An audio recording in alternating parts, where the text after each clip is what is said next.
இந்த குமரி மாவட்டத்திற்கு நாம் பல்வேறு திட்டங்களை உருவாக்கி பல்வேறு சாதனைகளை நாம் செய்து காட்டியிருக்கிறோம். எல்லாவற்றையும் சொல்லிவிட்டிருந்தால் எனக்கு இந்த ஒரு நாள் போதாது. அதனால் சிலவற்றை மட்டும் நான் சுருக்கமாக குறிப்பிட்டு சொல்ல விரும்புகிறேன். குமரிக்கு சுற்றுலா பயணிகளை சுண்டு இழுக்கக்கூடிய வகையில் வள்ளுவர் சிலையையும் விவேகானந்தர் பாறையும் இணைக்க அமைக்கப்பட்டிருக்கக்கூடிய கண்ணாடி பாலம் பல ஆயிரம் பேர் தினம் வந்து கொண்டிருக்கிறார்கள். கன்னியாகுமரி பேரூராட்சி என்பது நகராட்சியாக தரம் உயர்த்தப்பட்டிருக்கிறது. மார்த்தாண்டத்தில் தினசரி சந்தை, குளச்சல் பத்மநாபபுரத்தில் புதிய பேருந்து நிலையங்கள், 283.69 கிலோமீட்டர் நீளமுள்ள சாலைகள் மேம்படுத்தப்பட்டிருக்கு. 7 பாலங்கள் கட்டி முடிக்கப்பட்டிருக்கு. பள்ளந்துறை எடப்பாடு மீனவ கிராமங்களில் கடலரிப்பு தடுப்பு சுவர்கள் அமைக்கப்பட்டிருக்கு.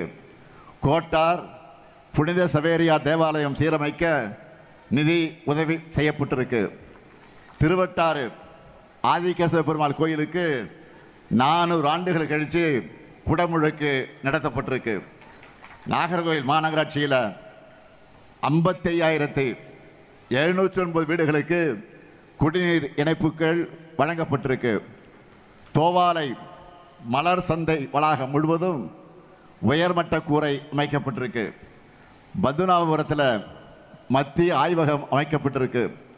இதுபோக வடசேரியில் நவீன ஒருங்கிணைந்த பேருந்து நிலையம் அமையவிருக்கு. தக்கலையில் புதிய பேருந்து நிலையம் கட்டப்பட்டு கொண்டிருக்கு. அகசீஸ்வரம் வட்டத்தில் தொழில்நுட்ப பூங்கா விரைவில் அமையவிருக்கு. வாணியக்குடியில் புதிய மீன்பிடி துறைமுகம் மற்றும் குளச்சல் துறைமுகம் விரிவாக்கத்திற்கு அடிக்கலை நான் நாட்டியிருக்கிறேன். இதற்காக மகிழ்ச்சி அடைந்த வாணியக்குடி விசைப்படகு உரிமையாளர் சங்க நலன் நிர்வாகிகள் எல்லாம் என்னை சந்தித்து எனக்கு நன்றி சொன்னது கூட இன்னமும் என் மனசில் நினைவு இருக்கு. அவங்க நன்றியின் அடையாளமாக ஒரு விசைப்படகு மாதிரியே எனக்கு ஒரு பரிசை வழங்கினாங்க. இப்படி எவ்வளவோ சொல்லிகிட்டே போகலாம். முக்கியமான திட்டங்களை இன்னும் 30 இருக்கு. நான் தான் நேரமில்லா காரணத்தால் ரொம்ப சுருக்கமாக சொல்லியிருக்கேன். உங்களுக்காக இவ்வளவும் செஞ்சு கொடுத்த உரிமையோட உறவோட உங்களிடத்தை வாக்கு கேட்க வந்திருக்கிறேன். உங்ககிட்ட எனக்கு அந்த உரிமை இருக்குதானே? இருக்கா இல்லையா? இருக்குதானே? குமரி மாவட்டம் என்பது மீனவ நண்பர்கள் நிறைந்த மாவட்டம். மீன்பிடித்தல் என்பது வெறும் தொழில் இல்லை, அது ஒரு வாழ்க்கை முறை, நம் பண்பாட்டினுடைய அடையாளம். நெய்தல் திணையா தமிழ் இலக்கியத்தில் போற்றப்படும் சிறப்புக்குரியது. அப்படிப்பட்ட மீனவர்களுக்கு நம்ம திராவிட மாடல் ஆட்சியில் ஏராளமான திட்டங்கள் நிறைவேற்றப்பட்டிருக்கு. அதில் சிலவற்றை மட்டும் நான் உங்களுக்கு கோடிட்டு காட்ட விரும்புகிறேன். கடந்த 5 ஆண்டுகளில் 121 மீன்வள உட்கட்டமைப்பு பணிகள், 46 புதிய மீன் இறங்கு தளங்கள், 29 மீன் இறங்கு தள மேம்பாட்டு பணிகள், மானிய டீசல் அதிகரிப்பு, மீனவ மகளிருக்கு மானியங்கள், மீனவ குடும்பத்தை சார்ந்த மாணவர்களுக்கு UPSC தேர்வுக்கான பயிற்சி, இப்படி பலவற்றை செஞ்சிருக்கக்கூடிய ஆட்சி தான் நம்முடைய திராவிட மாடல் ஆட்சி. அது மட்டும் இல்லை, கடந்த 2004ஆம் ஆண்டு சுனாமியால் பாதிக்கப்பட்டவங்களுக்கு அரசு நிலத்தில் வீடு கட்டி தரப்பட்டுச்சு. அந்த வீடுகளுக்கு நம்ம திராவிட மாடல் ஆட்சியில் தான் உரிவங்க பேர்லேயே கணினி பட்டா வழங்கியிருக்கிறோம். தேங்காய்பட்டினம் மீன்பிடி துறைமுக விரிவாக்க பணி 253 கோடி ரூபாய் மதிப்பீட்டில் நடைபெற்று வருது. பாரம்பரிய மீனவர்களுக்கு 40 விழுக்காடு மானியத்தில் வெளிப்பொருத்தும் இயந்திரம் வழங்கக்கூடிய திட்டத்தின் கீழே 483 வெளிப்பொருத்தம் இயந்திரங்கள் வழங்கப்பட்டிருக்கு. மீன் தடைக்கால நிவாரணம் மற்றும் மீன்பிடி குறைவு கால நிவாரணம் முறையாக வழங்கப்பட்டு வருது. அது மட்டுமல்ல, 5000 ரூபாயின்னு வழங்கப்பட்டு வந்த மீன்பிடி தடைக்கால நிவாரணத்தை 8000 ரூபாயாக உயர்த்தணும். மீன்பிடி குறைவு காலமான ஜனவரி, பிப்ரவரி மற்றும் மார்ச் மாதங்களில் வழங்கப்பட்டு வந்த நிவாரணத் தொகையை 6000 ரூபாயாக உயர்த்தணும். இப்போ தேர்தல் அறிக்கையில் இது தொடர்பாக அடுத்த அதிரடி வாக்குறுதிகளை உங்களுக்காக வழங்கியிருக்கிறோம். நீங்கள் பார்த்தீங்களா, பார்க்கலையா? பார்த்துருப்பீங்க. இனி மீன்பிடி தடைக்கால சிறப்பு நிவாரணத் தொகை மாதம் 8000 அல்ல 12000 ரூபாய் வழங்கப்படும். இனி மீன்பிடி குறைவு கால நிவாரணத் தொகை மாதம் 6000 அல்ல 9000 ரூபாயாக வழங்கப்படும். மகிழ்ச்சியா? நீங்கள் எல்லாரும் ஹாப்பியா?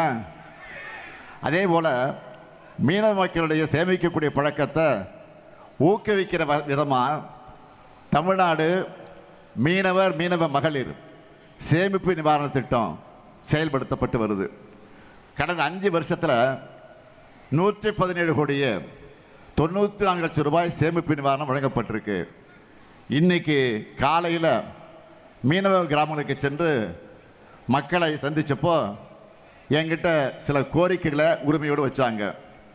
கழக மீனவரணி செயலாளர் சகோதரர் ஜோசப் ஸ்டாலினும் என்கிட்ட சில கோரிக்கைகளை சொன்னார்.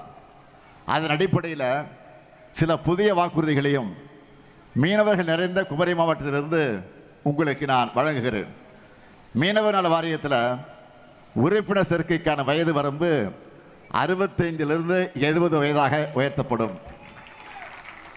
மீனவர் நல வாரியத்தில் உறுப்பினராக இருப்பவருக்கு இப்போ வழங்கப்பட்டு வரக்கூடிய நலத்திட்டங்களோட கூடுதலாக அவங்களுடைய 70 வயது முதல் 75 வயது வரை மாதந்தோறும் ஓய்வூதியம் வழங்கப்படும்னு மகிழ்ச்சியோடு நான் தெரிவிச்சுக்கிறேன்.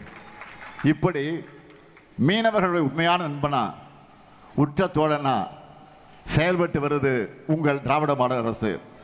ஆனால் வெளியுறவு கொள்கையை கையில் வச்சிருக்கக்கூடிய ஒன்றிய பாஜக அரசு கடல் கடந்து மீன்பிடிக்க போகக்கூடிய நம்ம மீனவர்களை காக்க தவறிடுச்சு. தவறியது மட்டுமல்ல, வெளியுறவு கொள்கையில் தோல்வியும் அடைஞ்சிருக்கு. சிறிய அண்டை நாடுகள் கிட்ட கூட இந்தியாவுக்கு செல்வாக்கு இல்லாத நிலையை பிரதமர் மோடி அவர்கள் உருவாக்கியிருக்கிறார். தமிழ்நாட்டை சேர்ந்த மீனவர்களை இந்திய மீனவர்களாக நினைச்சு பாஜக அரசு அக்கறை செலுத்துவதில்லை என்ற காரணத்தால் தான் நாம் வருத்தத்திற்குரிய விஷயமாக பேசிகிட்டு இருக்கிறோம். அதன் விளைவுதான் நம்ம மீனவர்கள் மேலே இலங்கை கடற்படை நடத்துகிற தொடர் தாக்குதல்கள் நடந்துகிட்டு இருக்கு. காங்கிரஸ் ஆட்சி காலத்தில் பிரதமர் மோடி என்ன சொன்னார்? மன்மோகன் சிங் என்ற பலவீனமான பிரதமர் ஆளுகிற காரணத்தால் தான் நம் மீனவர்கள் மீது தாக்குதல் நடக்குது, பலமான பிரதமராக நான் வந்தால் நடக்காது அப்படின்னு பேசினார். இப்போ நடக்குதா நடக்கலையா? நடந்துகிட்டு இருக்கு. இப்போதான் ஒரு பலவீனமான பிரதமர் என்பதை மாண்புமிகு மோடி அவர்கள் ஏற்றுக்குவாரா, ஏற்றுக்க மாட்டாரா? இந்த கேள்வி மட்டுமா இருக்கு? இன்னும் கேள்விகள் அடுக்கடுக்கா இருக்கு. மதுரை எய்ம்ஸ் என்னன்னு தெரியும் உங்களுக்கு? கோவை மதுரை மெட்ரோ ரயில், ஒசூர் விமான நிலையம், பேரிடர் நிவாரண நிதி, பள்ளி கல்வி நிதி, கீழடி ஆய்வறிக்கை, தொகுதி மறுவரையில் உயரிய நியாயம், நிதி பகிர்வில் தமிழ்நாட்டுக்கு உரிய பங்கு, தமிழ்நாட்டுக்கு மறுக்கப்படக்கூடிய புதிய ரயில்வே திட்டங்கள், இப்படி தமிழ்நாட்டின் சார்பில் பிரதமர் மோடி அவர்களை கேட்க ஏராளமான கேள்விகள் இருக்கு. இதெல்லாம் நான் தொடர்ச்சியாக கேட்கிற கேள்விகள். இதுக்கெல்லாம் பதில் இருக்கா? இல்லை. இப்போ புதுசாக ஒரு பிரச்சனை கிளம்பி இருக்கு. என்ன தெரியுமா? சிறுபான்மையின மக்களை குறிப்பாக கிறிஸ்தவ தொண்டு நிறுவனங்களை குறி வச்சு அந்த திட்டம் கொண்டு வரப்பட்டிருக்கு. என்னன்னா, வெளிநாட்டு நிதி பங்களிப்பு சட்ட திருத்தம், அதாவது FCRA மசோதா. இதுக்காகவும் தமிழ்நாட்டில் இந்த ஸ்டாலின் தான் முதல் குரல் கொடுத்திருக்கிறேன். 2 நாள் முன்னையே இதை கண்டித்து நான் அறிக்கையை வெளியிட்டிருக்கிறேன். முழுமையாக திரும்ப பெற வேண்டும் என்று வலியுறுத்தி சொல்லியிருக்கிறேன்.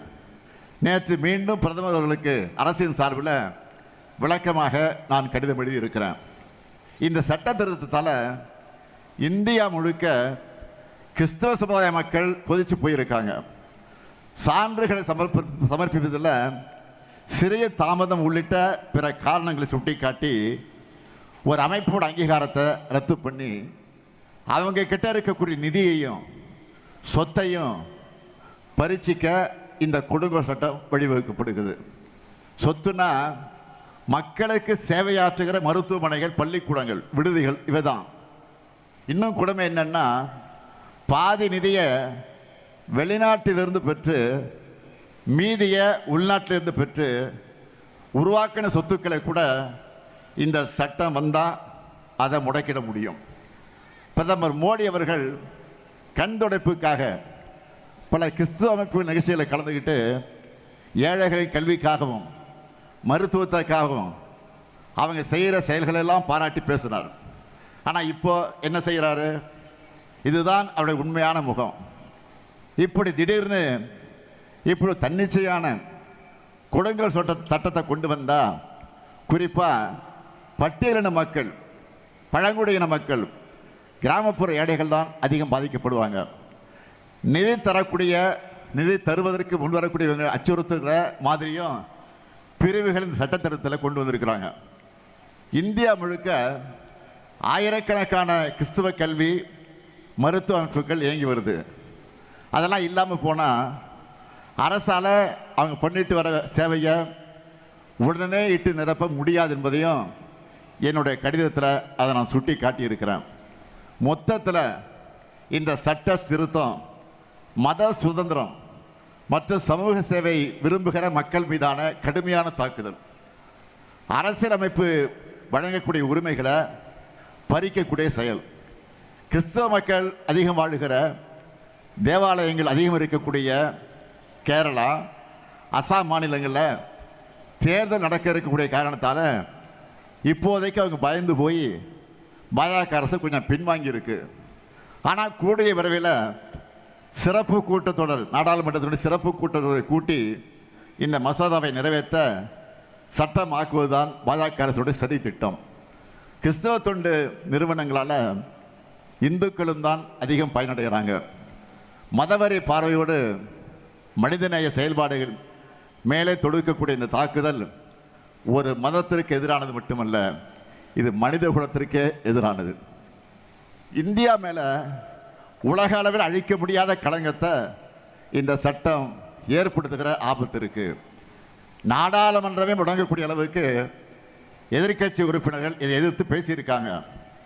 இதில் அதிமுக நிலைப்பாடு என்ன? மக்கள் தெரிஞ்சிக்க வேணாமா? சொல்லுங்க பழனிசாமி அவர்களே, இந்த FCRA சட்ட திருத்தத்தை பழனிசாமி அவர்கள் நீங்கள் ஆதரிக்கிறீங்களா? இல்லை குடியுரிமை திருத்த சட்டம், வக் சட்டம் திருத்தத்தில் துரோகம், இஸ்லாமியர்களுக்கு துரோகம் பண்ண மாதிரியே அடுத்து கிறிஸ்தவ மக்களுக்கு துரோகம் பண்ண தயாராகிட்டீங்களா? நேற்று ஒரு கூட்டத்தில் பழனிசாமி பேசியிருக்கிறார். சிறுபான்மை மக்களை கண்ணை இமை காப்பது போல் அதிமுக காக்கும் என சொல்கிறார். இப்போ இதுக்கு என்ன சொல்ல போறீங்க? அதிமுக என்ற கட்சி பாஜகவினுடைய கொத்தடிமை கூட்டமாக மாறி போயிருக்கு. அடிப்படை மனசாட்சி இருக்கக்கூடிய அதிமுக தொண்டர்களும் சில நிர்வாகிகளுமே வெளிப்படையாக புலம்புறாங்க. தன்னுடைய சுயநலத்துக்காக, தன்னுடைய பதவியை காப்பாற்றிக் கொள்வதற்காக இப்படி ஒரு நிலைமைகளை அதிமுகவை கொண்டு வந்து நிறுத்தி இருக்கிறார் பழனிசாமி. இன்னும் ஷார்ப்பாக சொல்லணும்னா, அதிமுக பொதுச் செயலாளர் என்ற நேம் போர்டை காப்பாற்றிக்க அவர் டெல்லிக்கு காவடி தூக்குகிறார். நேற்று நெல்லை பொதுக்கூட்டத்தில் தலைவர் கலைஞர் குறித்த பழனிசாமி அவர்கள் தரங்கட்ட பேச்சை கண்டித்து நான் பேசியிருந்தேன். அதை கேட்டு தமிழ்நாடு முழுக்க இருக்கக்கூடிய கட்சிக்காரங்க ஃபோன்லையும் சமூக வலைத்தளங்கள்லையும் தங்களுடைய ஆதங்கத்தை என்கிட்ட கொட்டி தீர்த்துட்டாங்க. எங்கள் மனசில் இருந்ததை பேசிட்டீங்க, எங்கள் மனசில் என்னென்ன இருந்துச்சோ அதெல்லாம் பேசிட்டீங்க தலைவர்னு சொன்னாங்க. மறைந்த தலைவர்களை பற்றி இப்படி தவறாக பேசுறது அரசியல் மாண்பு கிடையாது. அம்மையார் ஜெயலலிதா அவர்கள் உயிரோடு இருந்தப்போ அவரை எதிர்த்து, அவர் ஆட்சியின் குறைகளை எதிர்த்து நாம் நேரடியாக அரசியல் செஞ்சுருக்கோம். ஆனால் அவர் மறைந்த பிறகு உச்சபட்ச அரசியல் நாகரிகத்தை நாம இன்றைக்கு கடைபிடிச்சிட்டு இருக்கோம்.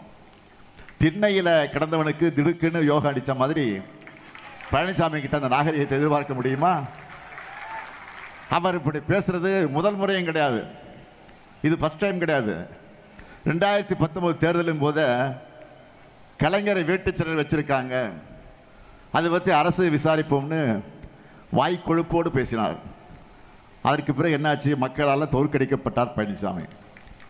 அதன் பிறகு மேலும் மேலும் தோல்விகளை பெற்றாலும் அதிலிருந்து அவர் எந்த பாடமும் கற்றுக்காம 2021, 2024, 2026 அதுவரை பழைய ரெக்கார்டு மாதிரி சொன்னதையே சொல்லிக்கிட்டு இருக்கிறார்.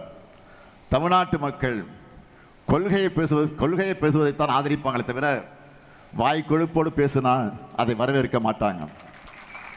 பழனிசாமி சொல்றதுக்கு சாதனைகள் இல்லை, மக்கள் பட்ட வேதனைகளான இருக்கு. பாஜகவுக்கு எதிராக குரல் கொடுக்க துணிச்சல் இல்லை.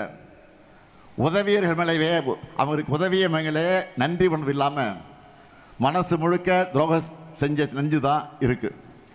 இப்படிப்பட்ட இவர் கொடுக்கிற வாக்குறுதிகளையும் தமிழ்நாட்டு மக்கள் நம்ப தயாராக இல்லை. ஏன்? 2019